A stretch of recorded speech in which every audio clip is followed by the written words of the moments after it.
Hello, and this is going to be your introduction to the Club Unity app. If you do not currently have the app on your iOS device, iPhone, iPad, or iPod, you can go to the App Store and type in Club Unity and pull it up. It'll be this little icon right here. Or you can go to clubunityapp.com and it'll bring you directly to it. Let's begin. Your email address will be your user login. Type in your password. We're going to be logging into the demo account. Make sure you hit the Remember Me tab just so you don't have to type in your email address every single time.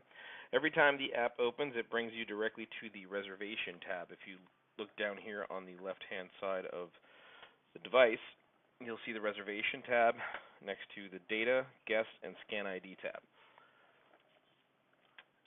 Now, where we're going to begin is how to create a reservation. Easiest manual way to create a reservation is simply hit the plus symbol. You're going to select the business day. So we'll select today's night of business. The time, say it's for 11:30. Type in the person's name.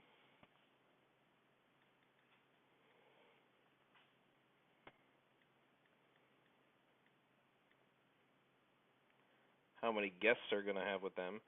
It's always good if you're ever reserving a table to make sure you put the person's phone number.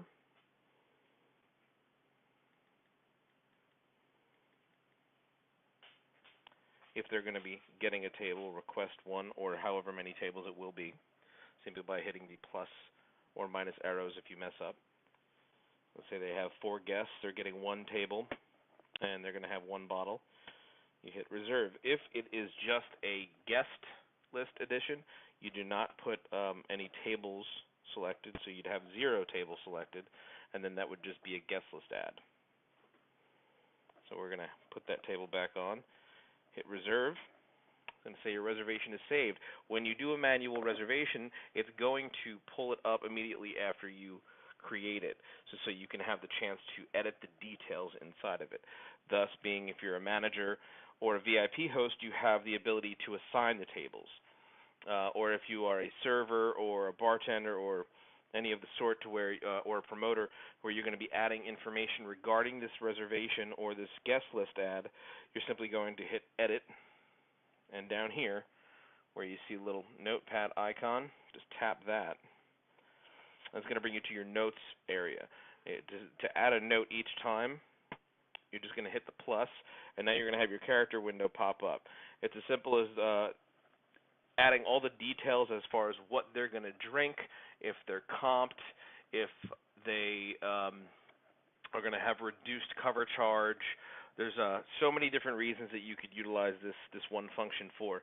The best thing that you could do whenever reserving tables is try and get the person's order ahead of time, so your VIP host can actually make that order and prep it before that, let's say 11:30 reservation. They can get it ready in the service bar at 11 o'clock, so your guest is not waiting any longer to get their bottles. So let's just say that Ben is going to order a Ciroc berry, and he would like cranberry as one of his mixers. He'll get Sprite as another, and he would like to request 3 Red Bulls. Let's say that's all it is. Just hit done, and when you hit save, it will say the note saved. Hit done again, and now you just hit reserve to make sure everything is saved.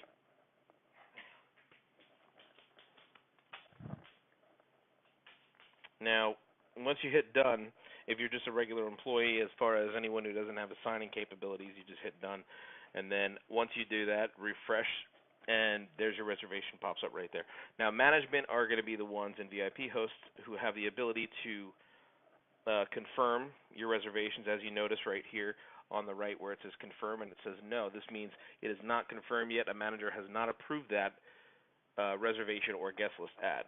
So obviously if you're a VIP host or a manager and you're inside the reservation, the easiest thing for you to do, if you're approving it, is confirm.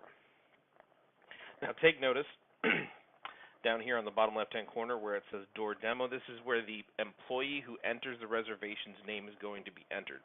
So if you're the person who's putting the reservation or guest list ad there, this is where your name's going to be, so management or VIP hosts or whomever can know exactly who it is that made the reservation, keeping communication a lot better. Now, managers, this is one thing for you. When you want to assign the table on that reservation, simple as that, you hit assign. Your preset up floor plan that you'll do on the back end, that's going to be a different video for any managers, is simply going to be an easy scrolling option, and you're going to have your sections,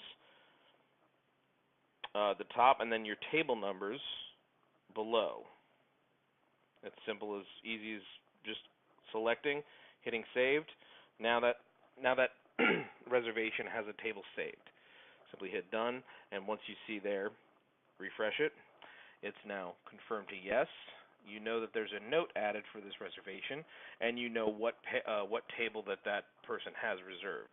Now, notice what I said as far as the note that's in there. You'll see the little paperclip icon. With that paperclip icon, once you go to details when you're back inside the reservation, right here, it's going to pop up your window letting you know what table it is that they have and whatever the reservation notes were. Remember, it doesn't have to be just a reserved table. It can also be just for a guest list edition. So for promoters, if certain promoters only get half off or discounts or certain criteria apply for different businesses, this is where you'd be able to read those notes and be able to expedite service, like I said, and keep communication up much better. Now, for the doorman, on this tab right here, like you're seeing, the guests here is how many people are with this reservation. How many actual says 0 at the moment. This is where the doorman will be utilizing the check-in feature and the plus and minus. Now, if, let's say, Ben comes to the front door and he says, go back to the reservation screen. He says, hi, I'm on the guest list. After getting an ID scan, say, okay, no problem. Doorman will go to the reservation screen, scan the ID, and it's going to automatically do a search for that person. Now, if you notice up here, it says Benjamin. It will do a search for short surnames. So you'll see Ben Schultz here. It'll at least do the first character of the first name and then the full last name search. If it doesn't find that, it'll go on and on until it finds the closest matches. This comes in handy, especially for any nights where you have a lot of people with the same names, same last names at least. Moving on. So once that reservation gets pulled up by the doorman, let's say Ben is only there with him and one other person, the doorman will simply click the plus arrow, signifying that there are 2 people in that party, hit done, and Ben is on his way inside to go to his table. Now, as other people come up and they say, I'm on Ben's list, obviously you're not going to be able to scan their ID for Ben's, but you could easily, once again, go in here. Once you know that the other 2 people have arrived, everything's met as far as that reservation goes, hit check in. Now when you hit check in, it's going to automatically turn the reservation green here, and once the list is populated, you'll notice that that gets prioritized to the bottom because you're no longer going to need it. This is how we do reservations.